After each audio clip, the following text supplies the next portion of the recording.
can start the message before the altar.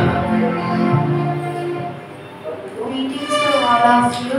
ప్రత్యేకముగా మీ అందరికి కూడి వచ్చిన మీ అందరికి కూడా వందనాలు తెలియజేస్తా ఉన్నాం. I hope you are all well. ఎందుకంటే మీరందరూ కూడా చాలా బాగున్నారని నేను నమ్ముచూ ఉన్నాను. Let us hear about the Sunday.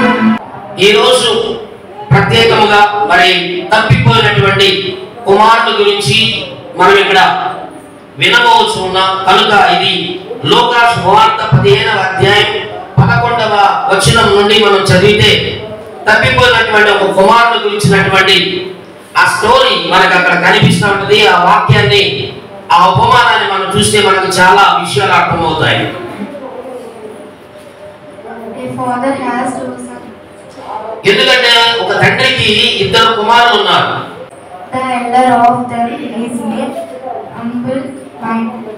ఎందుకంటే వారిలో ఇద్దరు కుమారులు కూడా పెద్దవాడు ఎలాంటి వాడు అంటే ఒక తగ్గింపు మనసు కలిగినటువంటి వాడిగా మనకు కనిపిస్తా ఉన్నాడు. The youngest of them had a trust mind. ఎందుకంటే వారిలో ఇద్దరు కుమారులు చిన్నవాడు మనం చూస్తా ఉన్నాం. అతను ఎలా ఉన్నాడంటే తిరుగుబాటు స్వభావం కలిగిన వ్యక్తిగా ఉన్నాడు. One day the youngest son asked him father to give her property. ఎందుకంటే ఒక రోజు మరి చిన్న కుమారుడు తండ్రి దగ్గరకు వచ్చి ఏమన్నాడంటే నాకు రావాల్సిన ఆస్తిలో ఆ రావాల్సిన భాగాన్ని నాకు పంచిపెట్టాలి, నా ఆస్తి నాకు ఇచ్చివేయమని తండ్రిని అడిగాడు. Distribute his property to them. ఎందుకంటే మరి తనకు ఉన్నటువంటి ఆస్తిని తండ్రి అడిగిన వెంటనే వారిద్దరికి కూడా వారి యొక్క భాగాలను ఆస్తిని పంచిపెట్టేవడం మనం చూస్తా ఉన్నాం బైబిల్ గ్రంథంలో.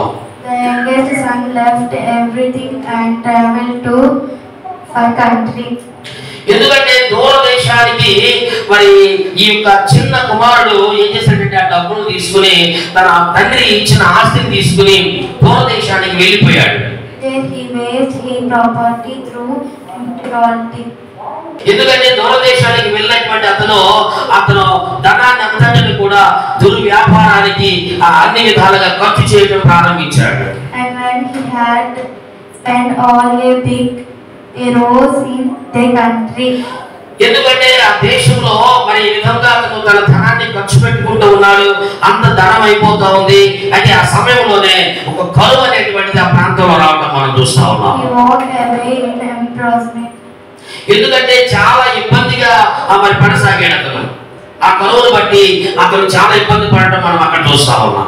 He longed to fill his stomach with his husk that his pigs were eating, but no one giving him anything.